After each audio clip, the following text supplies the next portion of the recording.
వాంఖేడే స్టేడియంలో Mumbai Indians team మరోసారి రెచ్చిపోయింది. Lucknow super జైంట్స్తో జరిగిన మ్యాచ్లో 54 పరుగుల తేడాతో ఒక భారీ విక్టరీ కొట్టారు. మెయిన్లీ ముంబై ఇండియన్స్ టీం ఈ మ్యాచ్లో మరోసారి మంచి ఆల్రౌండ్స్ చూపించారు. బ్యాటింగ్లో చూసుకున్న, బౌలింగ్లో చూసుకున్న రెండు కూడా అదిరిపోయాయి. అలాగే ఫీల్డింగ్ కూడా టాప్ నచ్ ఉంది. ఈ మ్యాచ్లో అయితే ముంబై టీం ఆల్మోస్ట్ ప్రతి ఆస్పెక్ట్లో కూడా లక్నో టీం అవుట్ ప్లే చేశారు. ముందు బ్యాటింగ్లో రెక్కల్టన్ మరియు స్కై 50s కొడితే ఆ తర్వాత బౌలింగ్లో ఒక కలెక్టివ్ ఎఫర్ట్ చూసాం. ఎస్పెషల్లీ జస్ప్రీత్ బుమ్రా ఒక 4-4 తీసుకున్నాడు. అలాగే ట్రెంట్ బౌల్ట్ చూసుకున్న బ్రిలియంట్ బౌలింగ్ చేశాడు. అలాగే విల్ జాక్స్ కూడా ఒక క్రూషియల్ ఓవర్ వేశాడు. ఈ విధంగా Mumbai team both batting and bowling రెండింటిలో కూడా మంచి కలెక్టివ్ ఎఫర్ట్ పెట్టారు. వేరేజ్ లక్నో టీం చూసుకుంటే కలెక్టివ్గా ఫెయిల్ అయ్యారని చెప్పుకోవచ్చు. అంటే వాళ్ళు బౌలింగ్ చూసుకున్న, బ్యాటింగ్ చూసుకున్నా ఎవరు కూడా మ్యాచ్ విన్నింగ్ ఎఫర్ట్ అయితే పెట్టలేదు. మెయిన్లీ బౌలర్స్ అయితే అందరూ కూడా 10 గంటల ఎక్కువ ఎకానమీతో బౌలింగ్ చేశారు. అండ్ దెన్ చేజింగ్లో చూసుకుంటే ఏ బ్యాట్స్మెన్ కూడా సెట్ అయ్యి పెద్ద ఇన్నింగ్స్ ఆడలేకపోయాడు. సో దీనివల్ల లక్నో టీం ఈ మ్యాచ్ని 54 పరుగుల తేడాతో ఓడిపోయారు. మరీ ముఖ్యంగా వాళ్ళు ఫర్ ది ఫస్ట్ టైం ఈ గ్రౌండ్లో ముంబై టీం మీద మ్యాచ్ ఓడిపోయారు. సో మనం ప్రీవిడీలో చెప్పుకున్నాం ముంబై టీంకి లక్నో టీం మీద మంచి రికార్డ్ లేదని చెప్పి. కానీ ఈ మ్యాచ్లో మాత్రం మంచి ఫామ్లో ఉన్న ముంబై టీం దాన్ని రివర్స్ చేసింది. లక్నో టీం మీద చాలా కంఫర్టబుల్గా మ్యాచ్ గెలిచారు. ఇన్ఫ్యాక్ట్ ఈ విజయం చూసుకుంటే ముంబై టీంకు ఈ సీజన్లో వరుసగా 5వ విజయం. సో ప్రీవియస్గా ముంబై టీం 6 సందర్భాల్లో ఇలా 5 లేదా అంతకంటే ఎక్కువ మ్యాచెస్లో వరుసగా గెలిచారు. అండ్ అలా గెలిచినప్పుడు చూసుకుంటే ఏకంగా 4 సందర్భాల్లో ఛాంపియన్షిప్ కూడా గెలుచుకున్నారు. 2013, 2015, 2017 మరియు 2020 ఈ 4 సంవత్సరాల్లో కూడా ముంబై టీం వరుసపెట్టి 5 మ్యాచ్లో గెలిచారు. అండ్ కోయిన్సిడెంట్లీ ఈ 4 సీజన్స్లో ఛాంపియన్షిప్ కూడా గెలుచుకున్నారు. కేవలం రోహిత్ శర్మ కెప్టెన్గా లేనప్పుడు మాత్రమే 2 సార్లు ఓడిపోయారు. 2008 మరియు 2010 ఈ 2 సీజన్స్లో కూడా వరుసగా 5 మ్యాచ్లు గెలిచారు. బట్ ఛాంపియన్షిప్ అయితే గెలవలేకపోయారు. బట్ అయినా ప్రజెంట్ 5 మ్యాచ్ల విన్నింగ్ స్ట్రీక్ అనేది ముంబై టీంకి చాలా కాలం తర్వాత వచ్చింది. ఎప్పుడో ప్రీవియస్గా 2020లో లాంటివి చేశారు. అంటే గత 4 ఏళ్లలో చూసుకుంటే ముంబై టీం ఎప్పుడు కూడా వరుసగా 5 మ్యాచ్లో గెలవలేదు. సో దీనివల్ల ముంబై టీం చాలా వరకు డౌన్ఫాల్ ఫేస్ చేసింది. బట్ ఈ సీజన్లో మాత్రం మామూలుగా బౌన్స్ బ్యాక్ అవ్వలేదు. స్టార్టింగ్ 5 మ్యాచ్లో 4 ఓడిపోయినప్పటికీ ఆ తర్వాత మాత్రం వరుసపెట్టి 5 మ్యాచ్లు గెలిచేశారు. అండ్ ప్రజెంట్ పాయింట్స్ టేబుల్లో చూసుకుంటే మ్యాచ్ అయ్యేసరికి 2వ స్థానానికి దూసుకెళ్ళిపోయారు. సో ముంబై టీం అయితే ప్రజెంట్ 12 పాయింట్లతో చాలా వరకు ప్లే ఆఫ్స్కు క్లోజ్గా వెళ్ళిపోయారు. వాళ్ళకి మిగిలిన 4 మ్యాచ్లో 2 మ్యాచ్లు గెలిచినా చాలు ప్లే ఆఫ్ బెర్త్ని కన్ఫర్మ్ చేసుకోవచ్చు. ఇన్ఫ్యాక్ట్ 4 మ్యాచ్లు గెలిచేస్తే టాప్ 2లో ఉండేందుకు కూడా ఛాన్సెస్ పెరుగుతాయి. సో డెఫినెట్లీ ముంబై టీం అయితే ఇప్పుడు కప్ గెలిచేందుకు చాలా స్ట్రాంగ్ కంటెండర్స్గా మారిపోయారు. మెయిన్లీ మ్యాచ్లో చూడండి వాళ్ళు టాస్ ఓడిపోయి ముందుగా బ్యాటింగ్ చేయవలసి వచ్చింది. అయినా కానీ మ్యాచ్ని చాలా ఘనంగా గెలిచారు. ఎస్పెషల్లీ ముంబై టీం చాలా అద్భుతంగా ప్లానింగ్ చేసుకొచ్చారు ఈ మ్యాచ్ కోసం. లక్నో టీంలో లెఫ్ట్ హ్యాండెడ్ పవర్ హిట్టర్స్ ఉన్నారని చెప్పి మిచెల్ సాంట్నర్ను కూర్చోబెట్టేశారు. అండ్ అతని ప్లేస్లో కార్బిన్ బాష్ని తీసుకొచ్చారు. సో ఈ మ్యాచ్ కోసం యూజ్ చేసిన పిచ్చింగ్ అయితే లిటిల్ బిట్ గ్రాస్ కవర్ కనిపించింది. దీనివల్ల ముంబై టీం 5వ సీమ్ బౌలింగ్ ఆప్షన్ తీసుకున్నారు. అది కూడా కార్బిన్ బాష్ని తీసుకోవడం నిజంగా ఒక మైండ్ బ్లోయింగ్ మూవ్ అని చెప్పుకోవాలి. ఎందుకంటే అతని రోజు మ్యాచ్లో బ్రిలియంట్ ఆల్రౌండ్ పెర్ఫార్మెన్స్ ఇచ్చాడు. బ్యాటింగ్, బౌలింగ్, ఫీల్డింగ్ 3 కూడా అదిరిపోయాయి. సో ఈ మ్యాచ్లో అయితే ముంబై టీంకి ఓపెనర్స్ మరోసారి మంచి స్టార్ట్ ఇచ్చారు. రెక్కల్టన్ మరియు రోహిత్ శర్మ ఇద్దరు కూడా అగ్రెసివ్గా స్టార్ట్ చేశారు. ఇన్ఫాక్ట్ రోహిత్కి అయితే అసలు ఫస్ట్ ఓవర్స్లో స్ట్రైక్ రాలేదు. బట్ 3 ఓవర్లో స్ట్రైక్ రాగానే ఫస్ట్ 2 బాల్స్కి 6 కొట్టేశాడు. మళ్ళీ కొట్టిన 2 6లు కూడా పుల్ షాట్స్ ద్వారా వచ్చాయి. సో రోహిత్ శర్మ అయితే మంచి మూడ్లో కనిపించాడు. బట్ మయాంక్ యాదవ్ వేసిన ఒక స్లోవర్ బాల్కి డిసీవ్ అయిపోయాడు. అయితే అదే రౌండ్లో చూసుకుంటే మాత్రం రియాన్ రెక్కల్టన్ అద్భుతంగా బ్యాటింగ్ చేశాడని చెప్పుకోవాలి.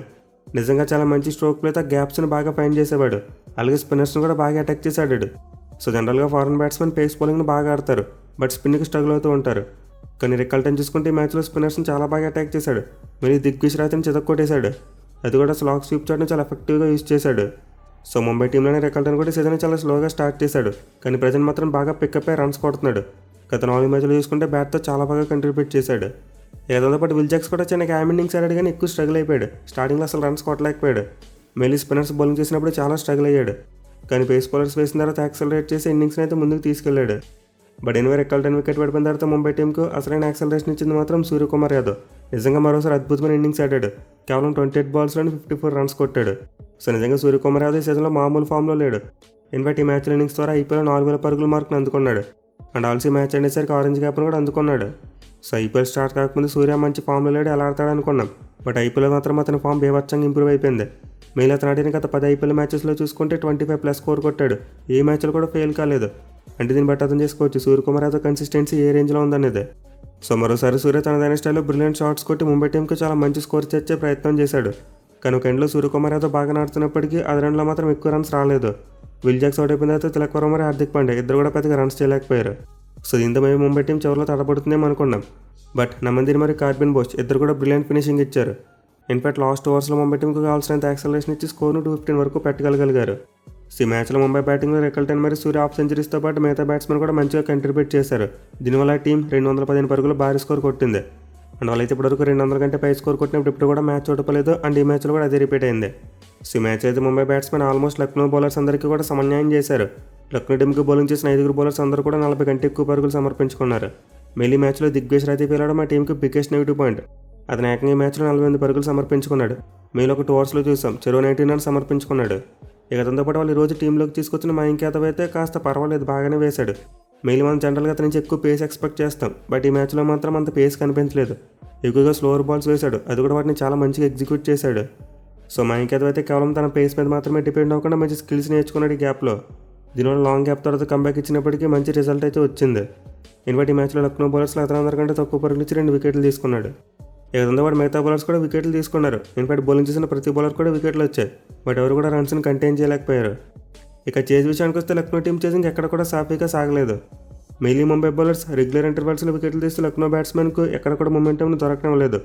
పవర్ ప్లేలో నికోలస్ పురాన్ దీపక్ చార్ని అటాక్ చేసినప్పటికీ ఆ తర్వాత ఒక బ్రిలియంట్ మూవ్ చూసాం. పవర్ ప్లే అవగానే హార్దిక్ పాండ్యా విల్ జాక్స్కు బాల్ ఇచ్చాడు అండ్ వెంటనే 2 వికెట్లు పడిపోయాయి. క్రీజులో సెట్ అయినట్టు కనిపించిన నికోలస్ పురాన్తో పాటు రిషబ్ పంత్ ఇద్దరు కూడా ఓవర్లోనే అవుట్ అయిపోయారు. సో విల్ జాక్స్ వేసిన 7 ఓవర్ అయితే ముంబై టీంకి ఒక గేమ్ చేంజింగ్ ఓవర్ అని చెప్పుకోవచ్చు. ఎందుకంటే 2 వికెట్లు పడిపోయిన తర్వాత లక్నో టీం యొక్క మిడిల్ ఆర్డర్ మీద చాలా భారం పడిపోయింది. ఈవెన్ ఆయుష్ పదిని మరియు డేవిడ్ మిల్లర్ పోరాడినప్పటికీ అది సరిపోలేదు. మళ్ళీ జస్ప్రీత్ బుమ్రా వేసిన 16 ఓవర్లో చూసాం 3 వికెట్లు పడిపోయాయి. అలాగంతకుముందు బోల్ట్ కూడా క్రీజులో సెట్ అయిన మార్క్స్తో పాటు 18 వికెట్లు తీశాడు. చాలా ముంబై బౌలర్స్ అయితే క్రూషియల్ టైంలో ఇప్పటికప్పుడు వికెట్లు తీస్తూనే ఉన్నారు. దీనివల్ల లక్నో టీం ఎక్కడ కూడా చేసింగ్లో కంఫర్టబుల్గా కనిపించలేదు. పర్టికులర్గా ఈ మ్యాచ్లో బోల్ట్ అయితే చాలా డిఫరెంట్ ఫేజెస్లో బౌలింగ్ చేశాడు. అంటే పవర్ ప్లేలో 1 ఓవర్ వేశాడు, అండ్ దాని మిడిల్ ఫేజ్లో చూసుకుంటే 2 ఓవర్లు వేశాడు. అలాగే చివరిగా 20th ఓవర్లో బౌలింగ్ చేశాడు. సో ట్రెంట్ బోల్ట్ అయితే ఈ మ్యాచ్లో అక్కడ కూడా వరుస పెట్టి 2 ఓవర్స్ వేయలేదు, 1 ఓవర్ బౌలింగ్ వేయడం, మళ్ళీ కాస్త గ్యాప్ తీసుకుని రావడం. బట్ ఇలా చేసినప్పుడు కూడా బ్రిలియంట్ స్పెల్ వేశాడు. 4 ఓవర్స్లో 30 రన్స్ మాత్రమే ఇచ్చి 3 వికెట్లు తీసుకున్నాడు. అండ్ బుమ్రా చూసుకున్న బ్రిలియంట్ స్పెల్ వేశాడు. 4 ఓవర్స్లో 22 రన్స్ మాత్రమే ఇచ్చి 4 వికెట్లు తీసుకున్నాడు. మెయిలీ ముందు చెప్పుకున్నట్టే 16th ఓవర్ మిల్లర్ మరియు అబ్దుల్ సమాద్ వికెట్లు తీశాడు. అది కూడా ఈ మ్యాచ్లో మిల్లర్ కాస్త మంచి నిక్కులో కనిపించాడు, కొడత టైం అనుకున్నాం. బట్ బుమ్రా అతని క్రూషియల్ టైంలో అవుట్ చేశాడు. అలాగే తర్వాత చూసుకున్న సమాద్ ఒక మంచి యార్కర్ వేశాడు. ఈవెన్ నెక్స్ట్ బాల్ కూడా యార్కర్తో వికెట్ తీశాడు. సో కనుక పాయింట్ ఆఫ్ టైంలో బుమ్రా అయితే హ్యాట్రిక్ తీసేలా కనిపించాడు. ఈవెన్ పవర్లో చూసుకున్న అతను ఏడెన్ మార్క్రమ్కి చాలా మంచి ట్రాప్ సెట్ చేశాడు. అసలు ఏమాత్రం out side off stump room అవ్వకుండా అతను లెగ్స్ని టార్గెట్ చేశాడు. అండ్ ఈ క్రమంలోనే మార్క్రమ్ రన్స్ కొట్టేందుకు చాలా ఇబ్బంది పడ్డాడు. అలాగే చివరికి బుమ్రా బౌలింగ్లో అవుట్ అయిపోయాడు. సో బుమ్రా అయితే మరోసారి మ్యాచ్లో తను ఎందుకు గోట్ బౌలర్ ప్రూవ్ చేసుకున్నాడు.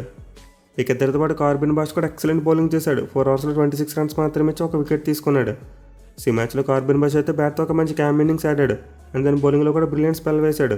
ఈవెన్ ఫీల్డింగ్లో చూసుకుని మంచి క్యాచ్లు తీసుకోవడం చూసాం. సో ముంబై టీం అయితే పిచ్కి తగ్గట్టు సరైన ప్లేయర్ని సరైన టైంలో దింపారు, అండ్ అది బాగా వర్కౌట్ అయింది వాళ్ళకి. బట్ ఏమీ మ్యాచ్లో surprisingly man of the match award Will జాక్స్కి ఇచ్చారు.